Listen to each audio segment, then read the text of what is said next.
ব্যাপার। খুব ক্ষিপ্ত হয়ে গেলেন। আমি বললাম, অত ক্ষিপ্ত হচ্ছেন কেন? আমি বলেছি হিন্দুর টাকা দিয়ে মসজিদ জায়েজ। আরে আপনার কাবা ঘরই তো হিন্দুর টাকা দিয়ে করা আছে। মুহাম্মদ সাল্লাল্লাহু আলাইহি সাল্লামের বাপ দাদারা কাবা ঘর নির্মাণ করেছেন, তখন তো কেউ মুসলমান হয়নি। মুহাম্মদ সাল্লাল্লাহু আলাইহি সাল্লাম নিজেই বাচ্চা ছেলে, পরনের কাপড় খুলে কাঁধে দিয়ে পাথর বহন করে কাবা ঘর বানাতে গেলেন। তখন তো তিনি নবী হননি, জিবরাইল আসেননি, হালাল হারাম হয়নি।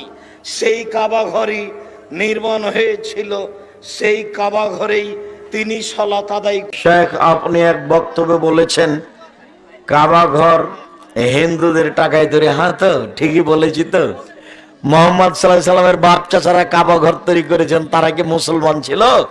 তারা ছিল পৌত্তলিক মূর্তি পূজক। কাবা ঘরে 360টা মূর্তি ছিল। তাহলে অমুসলিমরাই কাবা ঘর তৈরি করেছে, এ কথাই ঠিক। হিন্দুর টাকা দিয়ে ইফতার করা যাবে? হিন্দুর টাকা দিয়ে মসজিদ নির্মাণ করা যাবে? আব্দুর রাজ্জাক বিন ইউসুফ এক ওয়াজে বলেছেন কাবা ঘর নাকি হিন্দুর টাকায় তৈরি। উনি বলেছেন একটা, আপনারা বুঝেছেন একটা, সেটা আপনাদের ব্যর্থতা। জনৈক আলেম বলেছেন কাবা ঘর নাকি হিন্দুদের টাকায় নির্মিত। নাউজুবিল্লাহ। এটা কোনো আলেম বলতে পারে?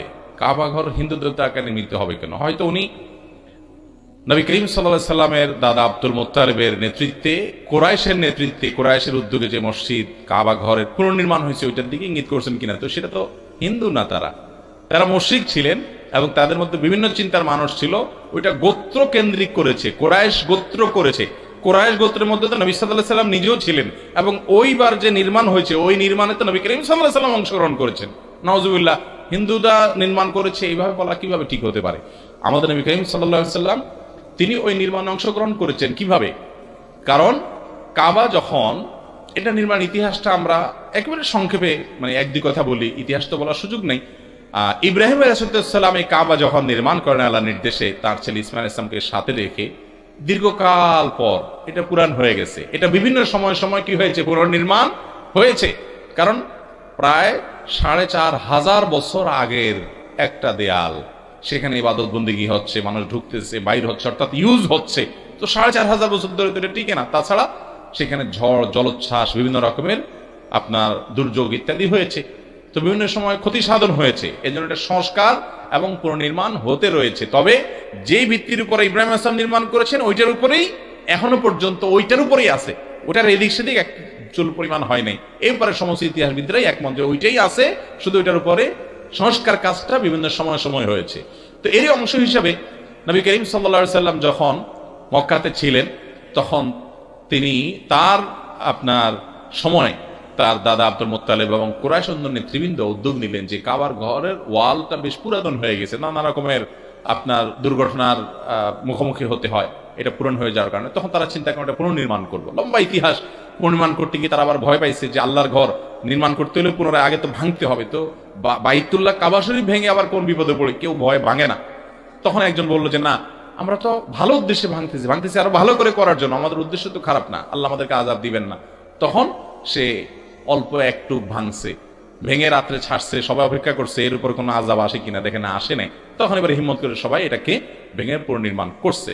এবং তারা বলছিল যে আমরা হালাল টাকা ছাড়া নেব না। আজকাল যারা ওয়াজ মাহফিল, মসজিদ, মাদ্রাসা হালাল হারাম বাজ বিচার না, শুধু জাকজমকের চিন্তা করি আমরা, আমাদের জন্য শিক্ষা আছে। আপনারা যারা মক্কায় গেছেন, আল্লাহ তৌফিক দিয়েছে, কিংবা ভিডিওতে দেখবেন কালো গিলাপে মোড়ানো কাবা ঘর বাইতুল্লাহ, এই মসজিদটার পাশে মানে এক পাশে দেখবেন যে ওয়াল পরিমাণ একটা রাউন্ড দেওয়া ওয়াল আছে। দেখছেন নিম্বুক পরিমাণ রাউন্ড একটা ওয়াল আছে না? এটাকে বলা হয় হাতিমে কাবা। এটা কিন্তু কাবার ভিতরের অংশ ছিল। ইব্রাহিম ইসলাম যে কাবা বানাইছেন এই পুরোটা সহ ছিল, কিন্তু তারা বলছেন তখন কুরাইশরা বলছেন যে আমরা এটা যে নির্মাণ করব এখানে হালাল টাকা ছাড়া কোনো হারাম টাকা নেব না। তো হালাল টাকা তো সবসময় কম থাকে, এই জন্য ওই টাকাটা তারা, ওই জায়গাটা তারা মসজিদের মধ্যে ঢুকাতে পারে না। ওটাকে বারান্দার মধ্যে করে ওয়াল দিয়ে ঘেরাও করে রাখছে, মসজিদে ঢুকাতে পারে না। আজও পর্যন্ত সেভাবে রেখে দেওয়া হয়েছে আমরা যেন শিক্ষা গ্রহণ করতে পারি। যাই হোক, তো এই নির্মাণে একবার তাদের মধ্যে গন্ডগোল দেখা দিল। ঠিক আছে, সবাই মিলে নির্মাণ করলাম হালাল টাকা দিয়ে, সবই ঠিক আছে, কিন্তু হাজর আসাদ পাথর এটা কে রাখবে জায়গা মতো? এটা রাখবে যে তার তো একটা মর্যাদা হবে, ইতিহাসে তার নাম স্বর্ণাক্ষরে লেখা থাকবে, কে সে লোক? এটা নিয়ে গন্ডগোল হয়েছে, আমরা রাখবো, গন্ডগোল ফাসাদ, কেউ কারোর কথা মানে না। তখন আমাদের নবী করিম সাল্লাল্লাহু আলাইহি সাল্লাম আল্লাহ তাআলা তাকে দিয়ে ফয়সালা দিলেন। তিনি বললেন যে তোমরা একটা কাজ করো, একটা চাদর নাও এবং যারা যারা ক্যান্ডিডেট আছো যে আমরা রাখতে চাই, তারা সবাই ওই চাদরের চারপাশে এক এক কোণা করে একটু একটু করে ধরো, মাঝখানে পাথরটা রেখে তোমরা উঠায় ধরো, তাহলে এটা রাখার ক্ষেত্রে তোমরা সবাই অংশগ্রহণ করলা। এরপরে নবী করিম সাল্লাল্লাহু আলাইহি সাল্লাম সেটা রাখার সিদ্ধান্ত তাদেরকে দিলেন, অর্থাৎ সবাইকে অংশগ্রহণ করালেন। তাহলে কাবাঘর নির্মাণে নবী করিম সাল্লাল্লাহু আলাইহি সাল্লামের অংশগ্রহণ আছে, সেখানে এটাকে কিভাবে হিন্দুদের নির্মাণ বলা যেতে পারে? তাছাড়া মুশরিক মানেই হিন্দু নয়, মুশরিক মানেই হিন্দু নয়।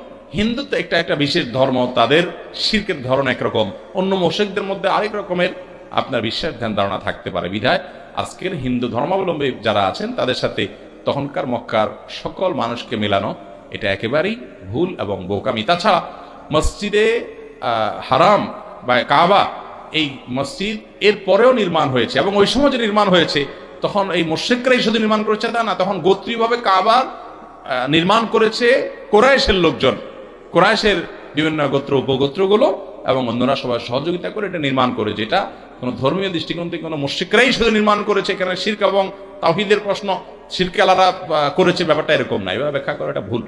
তাছাড়া এটার পরবর্তীতে এসে আব্দুল মালিক ইবনে মারওয়ানের আমলে হাজ্জাজ বিন ইউসুফ তার নির্দেশে এটাকে পুনর্নির্মাণ করেছে আবার, কারণ বৃষ্টিতে অনেক ভয়াবহ প্লাবনে ওয়াল ক্ষতিগ্রস্ত হয়ে গেছে, পুরাতন ওয়াল ভেঙে পড়ার উপক্রম হয়েছে, তখন আবার পুনর্নির্মাণ করা হয়েছে। এরপরে সম্ভবত 1000 হিজরি সনে এসে ওসমানীয় শাসন আমলে এটাকে সর্বশেষ পুনর্নির্মাণ করা হয়েছে এবং অবস্থায় আছে। তাহলে বিভিন্ন সময় সময় এটার সংস্কার পুনর্নির্মাণ হয়েছে।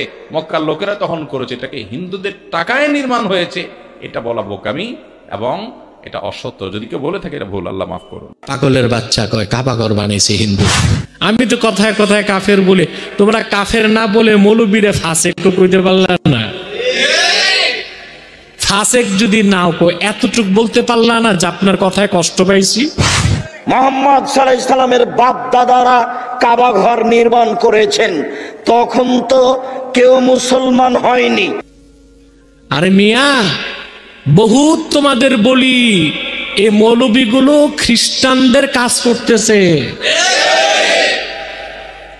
যারা খ্রিস্টান মিশনারির বিরুদ্ধে কাজ করে তাদের কাছে জিজ্ঞেস করো, আমার কথা যদি না মিলে তো খোদার কসম আমি ওয়াজ মাহফিল ছেড়ে দিব। যারা খ্রিস্টানদের বিরুদ্ধে কাজ করে, আমিও তো করি, অন্যরা করে। খ্রিস্টানরা মুসলমানকে খ্রিস্টান বানাচ্ছে এই কথা বলে যে তোমাদের নবী মুহাম্মদ সাল্লাল্লাহু আলাইহি ওয়াসাল্লামের বাবা মাই তো জান্নাতে যাবে না, তো তোমরা আর মুসলমান হয়ে লাভ কি? উনি তো ওনার বাবা মা কি বাঁচাতে পারবেন না। বক্তা কতটা মূর্খ, মানসিক রোগী হলে বলতে পারে কাবাঘর হিন্দুরা তৈরি করছে। আর আলেমদের দ্বন্দ্ব দেখলে ভ্যাঁ ভ্যাঁ করে কান্দ। এই যে ভ্যাঁ ভ্যাঁ করে কান্দে বক্তা, এটা হচ্ছে মগর মছলি কি রোলাই।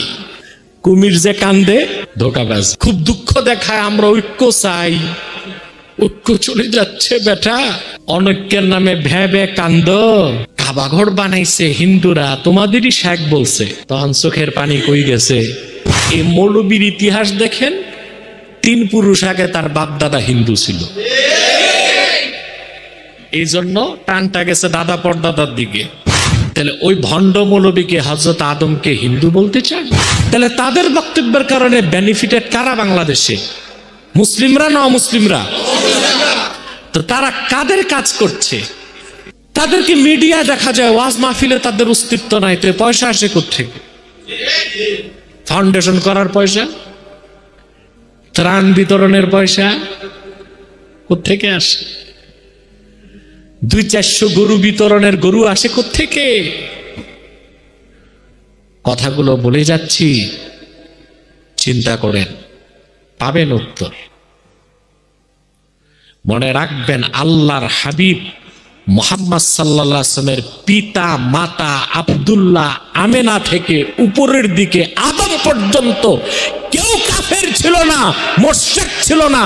তারা মুমিন ছিলেন, জান্নাতি ছিলেন, কোনদিন মূর্তি পূজা করেন নাই, জিনা করে নাই, মদ স্পর্শ করে নাই। কাবা ঘরের নির্মাতা কোনো মুশরিক ছিল না, কাফের ছিল না।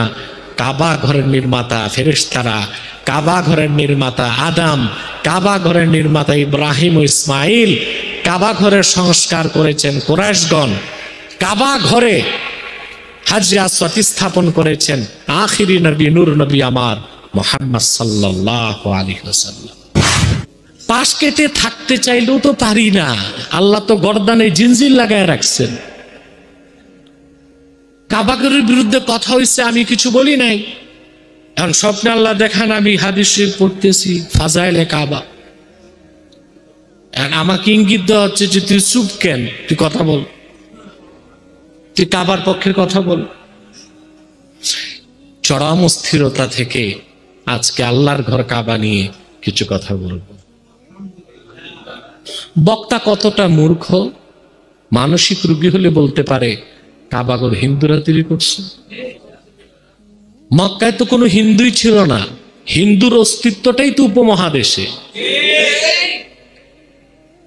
মক্কায় আরবে কোনো হিন্দু কোনো যুগেই তো ছিল না। হিন্দু কারে কয় মৌলবি তাই বুঝে না। সিন্ধু নদী পার হয়ে যারা এপাশে এসেছে, আর্য কিংবা অনার্য, তাদেরকে বলা হয় হিন্দু। এটার সাথে ধর্মের সম্পর্ক নেই। আর হিন্দু ধর্ম যারা পালন করে তাদেরকে বলা হয় সনাতন ধর্মাবলম্বী। যেমন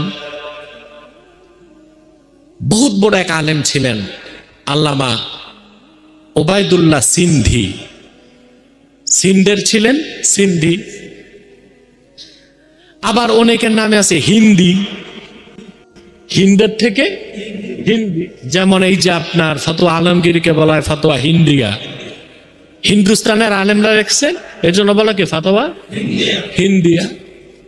তো মৌলবী বুঝলই না হিন্দুকে, ভাবছে সব মুশরিকই হিন্দু। আসলে মিয়া সাহেব একটা কথা আছে, কুল্লু শাইইন ইয়ারজিউ ইলা আসলি, প্রত্যেকটা জিনিস আসলের দিকে ফিরে। এই মৌলবীর ইতিহাস দেখেন, 3 পুরুষ আগে তার বাপ দাদা হিন্দু ছিল, এই জন্য টানটা গেছে দাদা পরদাদার দিকে। মনে রাখবেন, আরবের ভূখণ্ডে কখনোই কোনো হিন্দু ছিল না, মুশরিক ছিল। আর হিন্দু হওয়া না হওয়ার সাথে এটার সাথে সনাতন ধর্মের কোনো সম্পর্ক নাই। যদিও বা সনাতন ধর্মাবলম্বীগণ নিজেদের হিন্দু বলার কারণে উপমহাদেশের মুসলিম কেউ নিজেকে হিন্দু বলে না। বিষয়টা স্পষ্ট। এখন কাবাঘর হিন্দুরা তৈরি করছে, কত বড় অপরাধ হয়েছে তাকে একবার চিন্তা করছেন? আসুন তা আল্লাহ কি বলছেন, কোরআন হাদিস কি বলে, কাবা ঘরের নির্মাতা কারা? আল্লাহ তাআলা বলেন, ইন্না আউওয়ালা বাইতিন উদিআ লিন-নাস লাল্লাযী বিবাক্কাতা মুবারাকান ওয়া হুদাল লিল আলামিন। আল্লাহ তাআলা বলেন, এই পৃথিবীর প্রথম ঘর যা নির্মিত হয়েছে, স্থাপিত হয়েছে বাক্কায়, মানে মক্কায়, গোটা মানব জাতির জন্যে। কাদের জন্য? মুবারাকা, যে ঘরটি বরকতময় করা হয়েছে, ও হুদাল্লিল আলামিন, আর যে ঘরটিকে গোটা বিশ্বের মানুষের হেদায়েতের প্রাণ কেন্দ্র বানানো হয়েছে।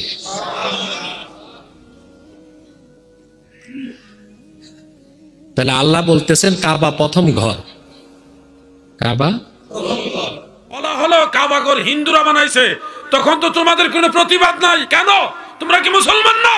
এই কাযযাবদেরকে রুখে দিতে হবে, যারা পরোক্ষভাবে হিন্দুদের দালালি করতেছে। আরেকজন আছে কাযযাব বিন কাযযাব, হ্যাঁ, সে ওয়াজ করার সময় তার যদি কেউ প্রশ্ন করে যে এটা জায়েজ আছে কিনা, সে বলবে না এটা জায়েজ নাই, সম্পূর্ণ বেদাত, শেষ। আর একটা কাগজ, এটা করা যাবে কিনা, না এটা করা যাবে না, এটা সম্পূর্ণ হারাম। এরপর আরেকটা নিল, এটা কি ইসলামে আছে কিনা, না এটা ইসলামে নাই, এটা সম্পূর্ণ শিরিক। এইভাবে এমনকি বলতে বলতে সে শেষ পর্যন্ত বলতেছে যে কাবা ঘর বানাইছে হিন্দুরা। শুনেন না আপনার কথাগুলি? তো এই যে প্রশ্ন করা হচ্ছে, কোন ধরনের রেফারেন্স ছাড়াই বলে দেওয়া হচ্ছে এটা নাই, এটা শিরক। এটা হারাম, এটা বেদাত, কোন রেফারেন্স ছাড়া উনি নিজে নিজে বলে দিচ্ছেন। তাহলে কাজ্জাব বিন কাজ্জাব উনার কথা যদি রেফারেন্স ছাড়া মানা যায়, তাহলে ইমাম আজম আবু হানিফা রাহমাতুল্লাহ আলাইহির কথা কেন মানা যাবে না? ইলমি দৃষ্টিতে কাজ্জাব বিন কাজ্জাবের চাইতে ইমাম আবু হানিফার মর্যাদা কি ছোট না বড়? আবার বলছেন মসজিদ বানাইছে হিন্দুরা, নাউজুবিল্লাহি মিন যালিক। এই যুবক ভাইরা, তোমরা তো জানো, নিশ্চয়ই তোমরা জানো যে কাবাঘর প্রথম বানাইছে হযরত আদম আলাইহিস সালাম, সাথে ফেরেশতারা সহযোগিতা করেছে। হযরত আদম আলাইহিস সালাম কি হিন্দু ছিল? জবান খুলে বলো, হিন্দু ছিল? এরপরে হযরত ইব্রাহিম খলিলুল্লাহ আলাইহিস সালাম, সাথে তিনার প্রিয় পুত্র হযরত ইসমাঈল জাবিহুল্লাহ আলাইহিস সালাম, তিনারা কাবাঘর সংস্কার করেছেন। এরপরে যুগে যুগে এই কাবাঘর সংস্কার হয়েছে। আমার দয়াল নবীজিও সংস্কারের কাজে অংশগ্রহণ করেছেন। এবার আপনারা আমাকে উত্তর দেন, হযরত ইব্রাহিম আলাইহিস সালাম এবং হযরত ইসমাঈল আলাইহিস সালাম ওনারা কি হিন্দু ছিল? তাহলে যে বলা হলো কাবাঘর হিন্দুরা বানাইছে, তখন তো তোমাদের কোনো প্রতিবাদ নাই। কেন? তোমরা কি মুসলমান না? এই কাজ্জাবদেরকে রুখে দিতে হবে, যারা পরোক্ষভাবে হিন্দুদের দালালি করতেছে। যুবক ভাইরা, একটু কষ্ট করো, যাদের মোবাইলে কোরআন শরীফের অ্যাপস আছে, সুযোগ থাকলে খুলো, একটু কষ্ট করো। আমি নগদ জিনিসটা দেখাই, নগদ দেখলে তোমাদের ইয়াকিনটা মজবুত হবে। সূরা তওবা 18 নম্বর আয়াত বের করো। সূরা তওবা আয়াত নম্বর 18 বের করো, একটু কষ্ট করো। আমি 1 মিনিট সময় দিতেছি, প্রয়োজন আমরা একটু দুরূদ শরীফ পড়ি। বের করো। কিছু যুবক বের করছেন? কে কে বের করছেন? মাশাআল্লাহ, অনেকে। এদিকে বের করছেন নি? ওই যে বের করছে। আর আছেন নি? মাশাআল্লাহ। দেখেন তো, আল্লাহ তাআলা বলেছেন বিসমিল্লাহির রহমানির রহিম। এই যে ভাইজান, ইন্নামা ইয়া'মুরু মাসাজিদাল্লাহি মান আমানা বিল্লাহি ওয়াল ইয়াউমিল আখিরি ওয়া আকামাস সালাওয়াতা ওয়া আতাজ যাকাতা ইলা আখির। ইন্নামা ইয়া'মুরু মাসাজিদাল্লাহি, নিশ্চয় মসজিদগুলি আবাদ করবে তারা যারা মান আমানা বিল্লাহি, যারা আল্লাহর প্রতি ঈমান আনছে, ওয়া বিল ইয়াউমিল আখির, এবং আখিরাতকেও বিশ্বাস করে। দেখেন কে বলতেছে কথা? আল্লাহ। তাহলে মসজিদ আবাদ করে কি হিন্দুরা না ঈমানদারেরা? ঈমানদারেরা। জবানটা খুলে বলেন কারা? তাহলে সাইয়্যিদুনা আদম থেকে এখন পর্যন্ত যত মসজিদ আবাদকারী রয়েছে তারা কি হিন্দু না ঈমানদার? ঈমানদার। এটা কোরআনের কথা। আর আমরা শুনতেছি কাজ্জাব বিন কাজ্জাব, আন্তর্জাতিক ক্ষতিসম্পন্ন শায়ক, উনি বলতেছে কাবাঘর হিন্দুরা বানাইছে। নাউজুবিল্লাহ। এই ধরনের বক্তব্যগুলি তো আমরা শুনি, আমাদের কষ্ট লাগে। তাদের সাথে তো আমাদের ব্যক্তিগত কোনো দুশ্মনী নাই। আপনারা বলেন কাবাঘর হিন্দুরা বানাইছে, কথাটা শুনলে আপনাদের আনন্দ লাগে? প্রিয় ভাই আমার, কাবাঘরের মধ্যে 360টা মূর্তি ছিল। লাত, মানাত, উজ্জা, হুবল সহ বড় বড় অনেকগুলি মূর্তি। বলেন তো এই মূর্তিগুলি কি ঈমানদারেরা রাখছে না মুশরিকরা রাখছে? ওই যে মূর্তি রাখছে মুশরিকরা, এই জন্য হয়তো উনি ধরে নিছে যে কাবাঘর হিন্দুরা বানাইছে। আসলে উনি দল হইল ওই আবু জাহেলের দল। কারণ কাবাঘর কি আবু জাহেল বানাইছে নাকি? সে তো মুশরিক, সে তো মূর্তির শূন্য গোষ্ঠী। সে মনে করতেছে হ্যাঁ আবু জাহেল তার আত্মীয়, যেহেতু এই আবু জাহেলই মনে মসজিদটা বানাইছে, কাবাঘর বানাইছে। কঠিন অবস্থা। আপনারা সতর্ক না হলে আপনাদের ঈমান নষ্ট হবে। আমরা এগুলি আপনাদের বলি আপনাদের সতর্কতার জন্য। তা'মুরুনা বিল মা'রুফ ওয়া তানহাউনা আনিল মুনকার, সৎ কাজের আদেশ, অসৎ কাজের নিষেধ। প্রতিবাদ করতে হবে, সত্যটা জানতে হবে, সত্যটা মানতে হবে। আল্লাহ আমাদের জানার এবং মানার তৌফিক দান করেন, বলেন আমিন। কাবাঘর নাকি হিন্দুদের টাকায় তৈরি করা হয়েছে। নাউজুবিল্লাহ। বলেছেন কি? বলেছেন আব্দুর রাজ্জাক বিন ইউসুফ। তাকে তো আমি হুজুরই মনে করি না, আলেম মনে করি না। বিশ্বাস করুন, ওয়াল্লাহ, আল্লাহর শপথ করে বলি, সে লেবাস লাগিয়েছে মুসলমানদের, দাড়ি লাগিয়েছে মুসলমানদের, টুপি লাগিয়ে মুসলমানদের, কিন্তু এজেন্ডা বাস্তবায়ন করছে খ্রিস্টান, ইহুদি, বিধর্মীদের। ডান হাত তুলে বলো ঠিক কিনা? কিভাবে বলতে বলতে পারো মুসলমানদের কাবা হিন্দুদের টাকা দিয়ে মুসলমানের জবান দিয়ে কথা আসতে পারে না? হ্যাঁ, অনেকে প্রশ্ন আসতে পারে, হুজুর হিন্দুদের টাকা দিয়ে যদি কাবা তৈরি না হয়, কাবার ভিতরে 360টি মূর্তি তাহলে আসলে থেকে মূর্তির সাথে হিন্দুদের রিলেশন, নিসবত, কানেকশন, লিঙ্ক তাহলে এই মূর্তিগুলো আসলে থেকে? আমি বলবো তাহলে ইতিহাস তোমাকে পড়ো, ইতিহাস পর্যালোচনা করলেই তুমি জানতে পারবা। মাদারিজুন নবুওয়াতের মধ্যে আব্দুল হক মুহাদ্দিস দেহলভী লেখে, এই কাবা সর্বপ্রথম তৈরি করেছে দুনিয়াতে ফেরেশতারা। একটু জবান খুলে বলে সুবহানাল্লাহ। এবার কাবার দিন দিন যখন যাচ্ছে একটু ভেঙে পড়ে যায়, এই দিক থেকে ওই দিক থেকে পুনর্নির্মাণ করার জন্য দুনিয়াতে সর্বপ্রথম আরেকবার এটাকে পুনর্নির্মাণ করলেন, সংস্করণ করলেন হযরত আদম সফিউল্লাহ। আদম আলাইহিস সালাম চলে যাওয়ার পরে এই কাবাকে আবার পুনর্নির্মাণ করলেন হযরত নূহ আলাইহিস সালাম। নূহ আলাইহিস সালাম চলে যাওয়ার পরে এই কাবাকে আবার পুনর্নির্মাণ করলেন হযরত ইব্রাহিম খলিলুল্লাহ। ইব্রাহিম আলাইহিস সালাম বলে আবু কুবাস নামক থেকে পাহাড় থেকে পাথর জিবরাইল, মিকাইল, ইসরাফিল, আজরাইল লক্ষ লক্ষ ফেরেশতারা পাথর সংগ্রহ করে দেয়। এই কাবা আমি নির্মাণ করতে করতে কাবার উচ্চতা এত উপরে উঠে গেল, আমি আর উপরে লাগাতে পাচ্ছি না, কারণ তখন তো লিফট ছিল না, তখন তার সিঁড়ি ছিল না। আদম হযরত ইব্রাহিম আলাইহিস সালাম বলে এই যখন আমি হাত লাগ পাচ্ছি না, আমার আল্লাহ ডাইরেক্ট জান্নাত থেকে একখানা পাথর পাঠিয়ে দিলেন। ওই পাথরের উপরে যখন দাঁড়ালাম, পাথরটা লিফটের মতো আপ ডাউন করে, ডানে বামে যায়, সামনে পিছনে যায়। আমি ওই পাথরের উপরে দাঁড়িয়ে যখন আমি আল্লাহর কাছে প্রার্থনা করলাম, আল্লাহ কাবা নির্মাণ করেছি, এর বিনিময়ে কি দিবা? আমার আল্লাহ বলে যা চাও। ইব্রাহিম আলাইহিস সালাম বলে ওই পাথরের উপরে দাঁড়িয়ে আমি বলেছিলাম রব্বানা ওয়াবআস ফীহিম রাসূলান, আল্লাহ আখির জামানার নবীকে আমার বংশের মধ্যে প্রেরণ করুন না। ইব্রাহিম আলাইহিস সালাম বলে খোদার কসম, নবীর নাম নিতে দেরি হয়, আমার পায়ের নিচে পাথরখানা মোমের মতো গলতে শুরু করলো। জোরে বলো সুবহানাল্লাহ। ওই পাথরের ভিতরে আমি ইব্রাহিম খলিলুল্লাহর দুইটা পায়ের চাপ পড়ে গিয়েছিল। আমার আল্লাহ বলে পাথর, সমস্ত পাথর টাইলসের কাজে, রাস্তার বিভিন্ন ঢালের কাজে শেষ হয়ে যাবে, কিন্তু তুমি পাথর রাসূলুল্লাহর প্রেমে যদি গলে গিয়েছ, কিয়ামত পর্যন্ত তোমাকে স্বর্ণ দ্বারা আমি আল্লাহ তোমাকে বেষ্টনী করব। আল্লাহ কোথায়? আমার আল্লাহ বলে কাবার পাশে একখানা জায়গা আছে, নাম মাকামে ইব্রাহিম, ওইখানে পাথরটা এখনো আছে, যেখানে ইব্রাহিম আলাইহিস সালাম রাসূলের নাম নেওয়ার কারণে গলে গিয়েছিল, ওই পাথরটা এখন পর্যন্ত রাসূলের মহব্বতের কারণে বিদ্যমান আছে। জোরে বলে সুবহানাল্লাহ। ইব্রাহিম আলাইহিস সালাম কাবা নির্মাণ করে আমার আল্লাহ বলে ইব্রাহিম সবাইকে ডাকো। আল্লাহ কিভাবে? লাব্বাইক আল্লাহুম্মা লাব্বাইক। ইব্রাহিম আলাইহিস সালাম বলে আল্লাহ মানুষ তো নেই, কাকে ডাকবো? আমার আল্লাহ বলে তুমি ডাকো, পৌঁছানোর দায়িত্ব আমার। ইব্রাহিম আলাইহিস সালাম বলে লাব্বাইক আল্লাহুম্মা লাব্বাইক। কাসাসুল আম্বিয়ার মধ্যে আল্লামা তাহের সুরাটি রাহমাতুল্লাহ আলাইহি রেখে সাথে সাথে ইব্রাহিম আলাইহিস সালাম ডাক দিলেন, আর প্রত্যেকের আলমে আরোহা সৃষ্টি জগতে যত রূহ আছে প্রত্যেকটা রূহর কানের ভিতর আমার আল্লাহ আওয়াজটা পৌঁছে দিলেন। আর যারাই লাব্বাইক আল্লাহুম্মা লাব্বাইক শুনে রিপ্লাই লাব্বাইক বলেছিল, তাদেরকে মক্কা জমিনে আমার আল্লাহ একবার করে অবশ্যই উপস্থিত করবেন। জোরে বলে সুবহানাল্লাহ। ইব্রাহিম আলাইহিস সালাম সে কাবা নির্মাণ করার কিছু বছর, কিছু শত বছর যাওয়ার পরে এবার দুনিয়ার জমিনে হযরত ঈসা রূহুল্লাহ চলে গেল। এবার মক্কাতে বিশেষ বিশেষ গোত্র ছিল, গোত্রের মাঝে বনু খুজাজ নামে একটা গোত্র ছিল। ওই গোত্রের যিনি লিডার ছিল, এনার নাম ছিল আমির বিন সুহাইল। তিনি কি করলেন? তিনি একদিন চিন্তা করলেন ব্যবসায়িক কাজের জন্য আমি সিরিয়া যাব। তিনি সিরিয়া গেলেন। সিরিয়া যাওয়ার পরে, কারণ সেইখানে 70,000 আম্বিয়া কেরাম দুনিয়াতে আগমন করেছিল, সেইখানে অনেক মূর্তি পূজা চলছিল। আমির বিন সুহাইল চিন্তা করলেন না, মূর্তি পূজা করলে মনে কোনো সওয়াব রয়েছে, ভালো কোনো নেক রয়েছে, একটা মূর্তি সেইখান থেকে আনলেন। এই মূর্তির নাম হচ্ছে হুবল। ওই মূর্তিটা এনে তিনি কাবার ভিতরে ঢুকালেন। ঢুকানোর পরে এবার মানুষকে বললেন তোমরা আসো, এটাকে সিজদা করো, এটার সামনে ইবাদত করো। এবার শিরকের আহ্বান করলেন। মানুষ মনে করলো মক্কা জমিনের চেয়ে ইসলামের সর্বশ্রেষ্ঠ পবিত্র জায়গা, এখানে যা বলবে এটাই সত্যি। এবার মূর্তির সামনে তারা আস্তে আস্তে করে সিজদা করতে শুরু করলো। এবার পাশে আরেকটা মূর্তি পাওয়া গেল তায়েফের জমিনে, এটার নাম হচ্ছে মানাত। আরেকটা পাওয়া গেল উজ্জাত, আরেকটা পাওয়া গেল লাজাত। এরকম ভাবে অসংখ্য মূর্তি একটার পর একটা, একটার পর একটা আনতে আনতে 360টা মূর্তি কাবার ভিতরে ঢুকে গেল।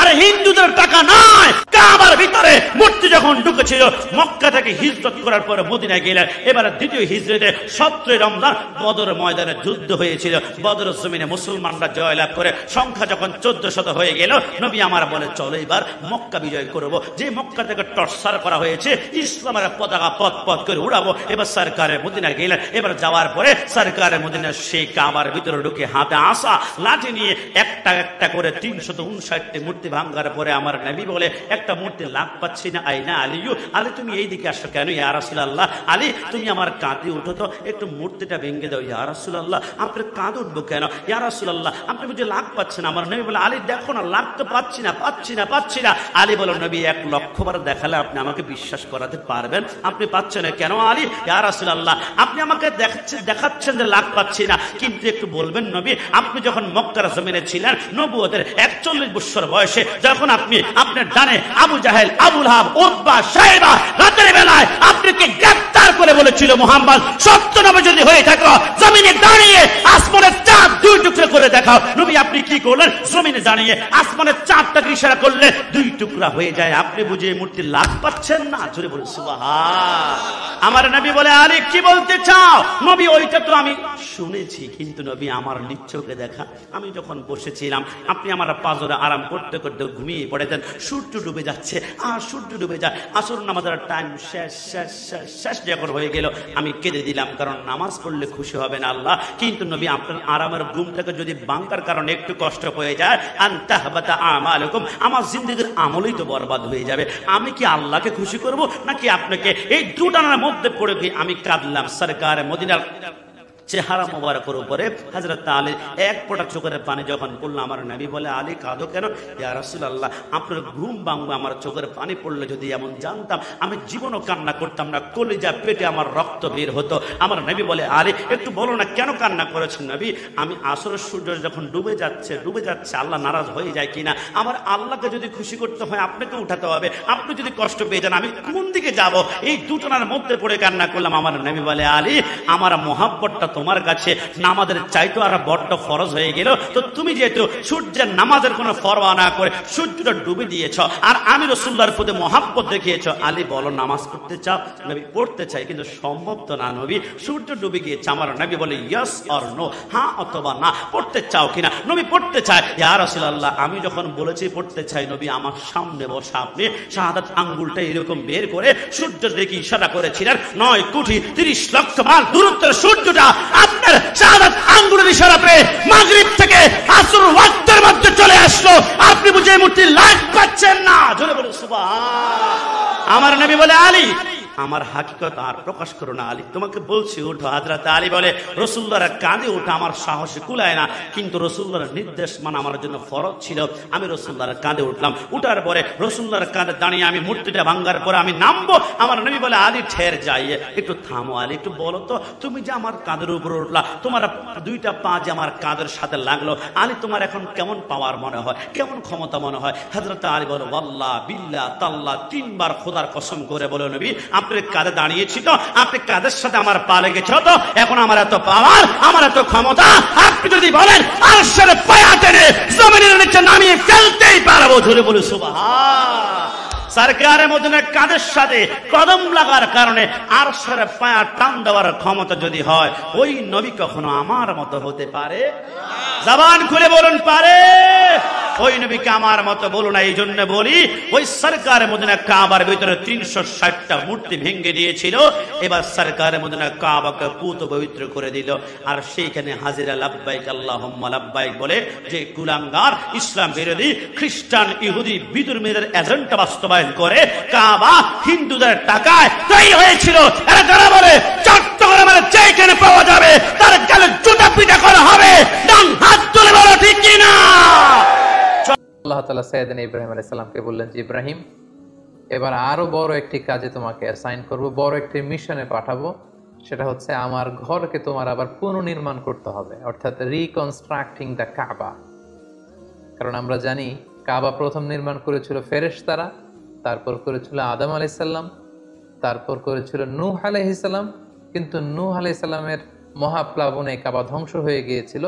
সেটাকে আবার পুনর্নির্মাণের জন্য আল্লাহ তাআলা সাইয়েদনা ইব্রাহিম আলাইহিস সালামকে বললেন, আবার মাইগ্রেট করো ফ্রম প্যালেস্টাইন টু মক্কা। আমরা যদি সাইয়েদনা ইব্রাহিম আলাইহিস সালামের জীবনী দেখি, কতবার যে তিনি মক্কা থেকে ফিলিস্তিনে এসেছেন, আবার ফিলিস্তিন থেকে 1200 কিলোমিটার পথ পাড়ি দিয়ে তিনি মক্কায় গিয়েছেন তার কোনো ইয়ত্তা নেই।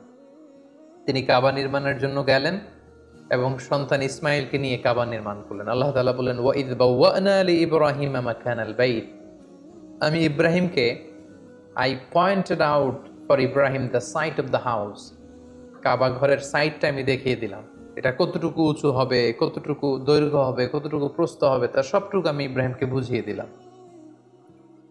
সাইয়েদনা ইব্রাহিম আলাইহিস সালাম সাইয়েদনা ইসমাইল আলাইহিস সালামকে নিয়ে কাবা নির্মাণ শুরু করলেন। ছোট্ট ছেলে ইসমাইল পাথর কেটে এনে বাবার কাছে দেয়। বাবা ইব্রাহিম আলাইহিস সালাম রাজমিস্ত্রির ভূমিকায় অবতীর্ণ হলেন। তিনি নিজ হাতে আল্লাহ তাআলার ঘর কাবা তিনি নির্মাণ করতে শুরু করলেন।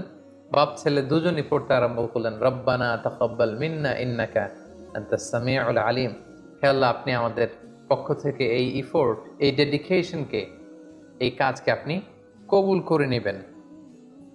এবং আল্লাহ তাআলা বললেন যে ওয়াইদ জাআলনাল বাইতা মাসাবাতান লিন-নাসি ওয়া আমনা, আমি এই কাবা ঘরকে, ইব্রাহিম ইসমাইলের পদধূলি ধন্য এই কাবা ঘরকে গোটা বিশ্বের মানুষের মিলন কেন্দ্র বানালাম। যেটা আমরা হজ উমরার সময় দেখি, more than 2 million Muslims they gather together in Kaaba. কাবার চারিপাশে প্রায় 20 লক্ষেরও বেশি মানুষ একসাথে হজের সময় তারা সালাত আদায় করে। গোটা বিশ্ব থেকে প্রতিদিন উমরার জন্য মানুষ কিন্তু সেখানে যাচ্ছে, অর্থাৎ মানুষের একটা মিলন কেন্দ্র আল্লাহ তাআলা সে এলাকাটিকে বানিয়েছিলেন, কিন্তু যেটা একটা সময় ছিল অনুর্বর, জনমানব শূন্য একটি এলাকা। এবং আল্লাহ তাআলা আমাদেরকে আদেশ করলেন, ওয়াত্তাখিযু মিন মাকামি ইব্রাহিম মুসাল্লা, তোমরা ইব্রাহিমের দাঁড়ানোর জায়গাকে সালাতের জায়গা বানাও।